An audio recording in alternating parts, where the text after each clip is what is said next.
今日艺术会. Today Art Museum Cafe. I think it's owned by Lei Jun, the guy who owns Xiaomi, or started Xiaomi. Oh, and this bike is not the best. Ah, God. Steve, I thought you made money. Why do you ride the share bikes? They're cheap. Less parking. Free. No parking necessary. And that's the Today Art Museum behind me. All right, so I was asked the other day through email, do you recommend packing all of your life possessions and bringing them to China, or can you just buy everything, if not new, then at least secondhand here in China, especially through outlets such as Taobao and Jingdong? My immediate reaction is bring pants and shirts that fit. Bring clothes that you know fit you properly and that you can, I mean, if you lose them, it's not a big deal. You don't have to bring very nice clothes. You can get stuff here. You might not be able to find the same sizes right away. Now, there are places, Zara, H&M, Uniqlo, all the major centers, and even some of the smaller cities have, like tier 2 cities, would have at least a Uniqlo that you could go to buy new clothes. And they may or may not fit you. They may or may not be exactly what you're looking for. Any sort of special needs equipment that you need as well, you should probably bring that stuff. In terms of other sort of life products like home appliances and stuff like that, all of that can be purchased here, unless it's something, again, like a good shaver that you have. Steve, do you know anything about shavers? I do, actually. The thing is that yes, you can buy some Chinese brand names. Sometimes you still want the name brands that you're familiar with. But that being the case, with those home appliances, the coffee makers, even the tabletop washers, so you might not get like a big dishwashing machine, but you could get a small one that fits on your countertop. Same with a stove. You might not get a huge oven, but you could get a tabletop stove that you could plug in and use. And electricity is comparatively cheap, let's put it that way. The big names there, Medea, Haier, Xiaomi has a lot, but Xiaomi contracts that out from other companies, or contracts that out to other companies. You want to stick to the name brand Chinese brands in that case. Don't be going cheapest one that you can find. It's going to break. It's not going to work. You'll use it like 3 times or maybe for a month, and then it'll stop working. The couple things that I brought in terms of home appliances were it was a coffee grinder, but that's because I had it. And I didn't want to buy another one just yet. It was a Burr coffee grinder. The other one was a French press, because I found it wasn't easy to find those back like 10 years ago, at least not where I was living in Haidian. Nowadays, I mean, IKEA has them for 50 kwai. Thanks, buddy. It depends on how roughly you treat these things as well, but you can find cheaper French press coffees, like the coffee presses. Those are easy to find throughout the country. So we have home appliances, we have clothing. Next would be printed materials, so books. Now, surprisingly, China does have some restrictions on what printed materials you can bring into the country. Newspapers, some books, of course, which you'd be surprised, but if you go to Hong Kong, has a lot of the international newspapers or publications you would want. You can also order them to certain Hong Kong bookstores, which I thought was kind of neat. And then also the books, like Hong Kong has a lot of books that you would not find in the mainland. So if you're talking about coming to China, Hong Kong, that's different than coming to China, Beijing.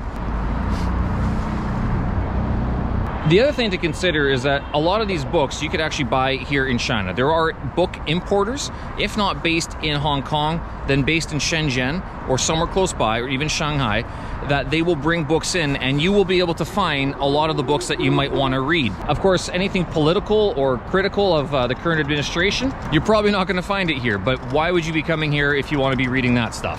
Any other books, like cooking books, most fiction books are available as well, non-fiction, history books, those are all sort of available. You may or may not get copies that have been blanked or censored. I have seen that before, even in Hong Kong. The other thing, though, to keep in mind is that sometimes you might not get the latest release the same way that you would get it in New York or Toronto or London. So yeah, you won't have that sort of immediately available, but any major release such as like Harry Potter. One other thing to keep in mind with bringing in books, like how much weight is it you're going to need to carry with you. The other thing is taxes. So it might seem that the prices in China are more expensive given the conversion. But when you factor in taxes, especially in Canada, they usually come out to about roughly the same price, maybe a little bit cheaper here in China, possibly more cheaper in Canada, especially if you get something on discount, if you have a member card, or if you know someone who has a member card to some of these places, whether it's like Barnes & Noble, Chapters, McNally Robinson, or just seasonal sales or used books. Those would be a little bit more difficult to find here at good prices here in China. They do exist. If there's something specific that you want to read, or the latest whatever publication, then that's something that, yeah, you might not get right away here in China. So clothing, definitely bring some. Home appliances, only the ones that you need. Any special accoutrements that you need, bring those as well. Books and printed material, don't expect to get international publications delivered, not going to happen. But most books, fiction, history, anything that doesn't touch on any sort of really sensitive issues, you could probably get it here.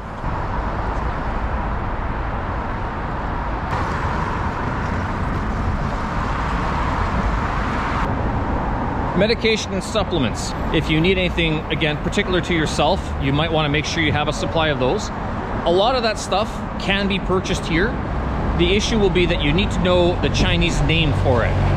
So if you don't know what something is called, or even the Latin name for it, if you know the Latin name, usually it will be translated, it can be translated into Chinese, and then that way you can find it.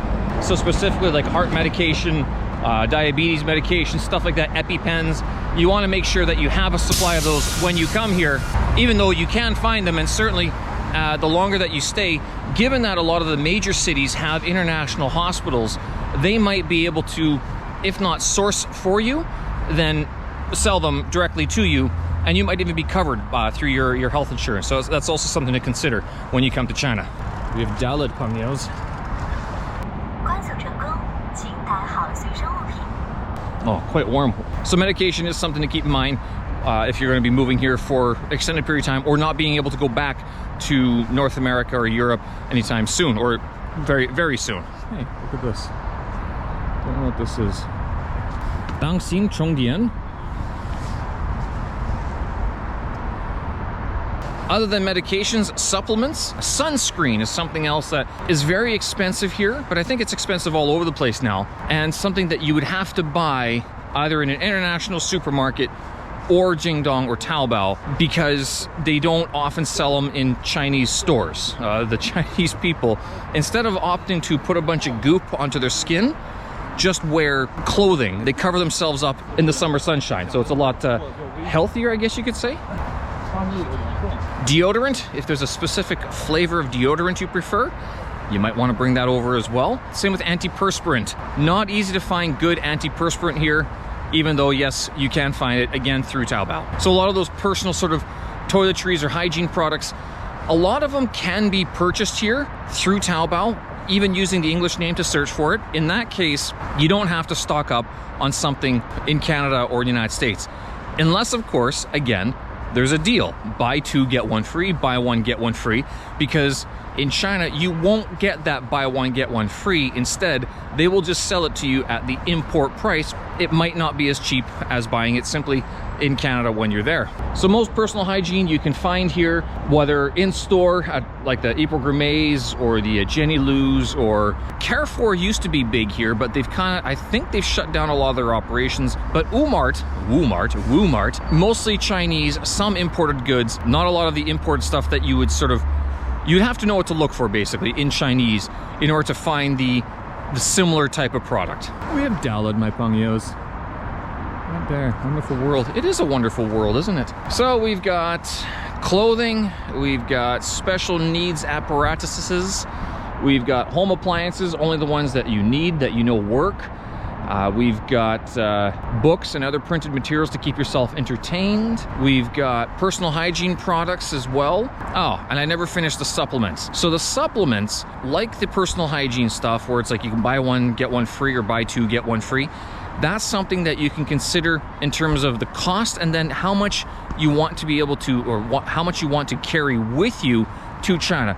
And a lot of this stuff comes down to, like, do you actually want to truck it with you, or bring it with you in your luggage, and, you know, possibly go over 1 pound over that that allowance, and oh my goodness, you got to spend another $100 or stuff your pockets even more. So yes, you can buy a lot of stuff like that here, but personal hygiene supplements, those ones you could buy cheap on discount. You can buy them 2 for 1, buy one get one free in Canada or United States, and that might make it relatively cheaper, especially over a longer period of time. And what you'd have to sort of gauge for yourself is how much you use over a certain period of time. So if you're working for 1 semester, 6 months, 4 months, whatever it is, and you're able to go back to Canada or United States, then you don't have to bring as much with you. However, as I've noticed, because you have to start thinking about your vacation prior to the exams ending, so you're already thinking about leaving at that point, but you might be like, well, I don't want to leave right away, let's go travel for a little bit.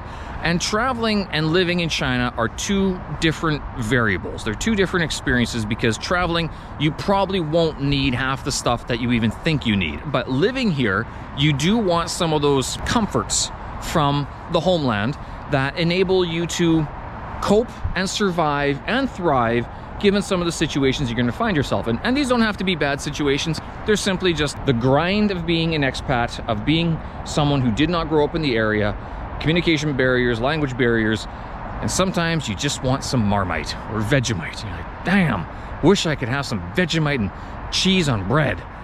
And you can get Vegemite on Taobao. Hey, I wonder if the newsstand is open yet. Let's go take a look. This is also kind of nice. What is it? 中国建设大厦?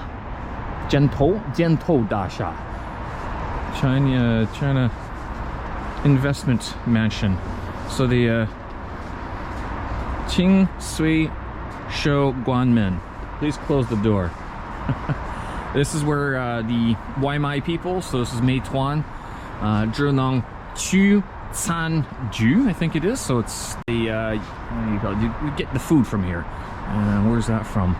I'm not sure, but anywhere local that they just drop it off here. Here, let's see, something has been left. It's that Hongbao, Hongbao, Xiansheng, Chang Xiansheng. You've left your food here, bro. Come pick it up. Maybe we forgot. 12 hours and they get emptied. Anything after 12 hours, gone. So kind of neat that they do that here. Oh, the newsstand is open. Shocks of shocks, my friends. Not that I need anything from the newsstand. Forgo your Wall Street Journal and your Financial Times. Beijing Daily, Beijing Rubao. All the glorious news that you probably won't read anyway. Economic Observer, all in Chinese. Duzhe. Apparently it was for university students. People said that's a propaganda magazine. I don't know. Pretty lady. Oh, no more pictures. She's pretty. Oh, man. Getting disappointed on this.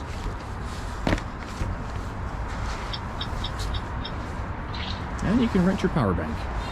Chinese language learning materials. Those would be high level, but you could certainly make your way through it. I think you can get the Youdao pen, and that might be very useful. I've heard people using that before. One of the good things about being an expat is being able to find out what people eat around the world. So yeah, you can still go to your Starbucks and your McDonald's. They're there for if you want, in the major centers. But if you're living in a tier 3 city, you might not have ready access to them. The other thing is, hate to say it, alcohol, beer, IPAs. Yeah, you could make a go of only drinking Qingdao or Yanjing. Good luck. You could also try the Chinese IPAs, and good luck. There are some China-based, Beijing-based breweries, Jing'e, Dayue Pijiu, Great Leap Brewery. Blue Frog doesn't brew anything, but Slow Boat. And then Shanghai has a bunch of Aero Factory as well. Shanghai has a craft beer scene. Shenzhen has a craft beer scene. I think even places like Chengdu or Xi'an might have 1 or 2 places available. But the big ones would be Great Leap Brewing, Jing'e, and then, I mean, I guess Slow Boat's around as well, but then also Air Factory here in Beijing. Those are the only ones I know. I don't really know. Boxing Cat used to be Chinese, and then it got taken out by Anheuser-Busch. What else would you need to bring? Well, I don't know. What are clothing, books, Don't really need home appliances. You can get the Chinese brands. Any medication, supplements, because you can get them cheaper on special. Anything else like luggage or even sports equipment, unless you have a specific need, like a bike that you really like or any sort of gear that you need in your adventures, you might want to bring that. Even still, you can find a lot of that stuff here. You can source it here because Chinese people do these things as well. It might shock you. You're like, wow, when you go hiking or driving, you'll see other people doing these things too. Now, that doesn't mean that Chinese people will always opt for the Chinese source or the Chinese brand. They might very well prefer the international, the foreign brand over the Chinese brand because of quality issues, because of usability or whatever features. So take that for what it is, but sometimes you're just going to have to bring something in or import it or pay the price to have it brought in for you, rather than trying to wheel and deal and cheap your way into a cheaper living by just getting the cheap stuff that's made probably in the same factory, but certainly has a different quality assurance program behind it. All right, folks, I'm gonna leave it there. If you enjoyed this video, great, awesome. Give it a like. It tells the YouTube algo I'm doing something right. If you have any suggestions for people who are coming to China as to what they should bring or what they should not bring, you can leave the last one out. What they should bring. And then also, what have you brought with you when you have gone traveling or when you have moved across the world, wherever it may be? I'd be interested. Do Chinese people have to bring laoganma with them? Laoganma is the local spice oil that very famous, and you can get it around the world. But does the exported version taste the same as the homegrown version? I'll let you think about that. Thanks, folks. We'll do this again. Have a good one. Bye-bye.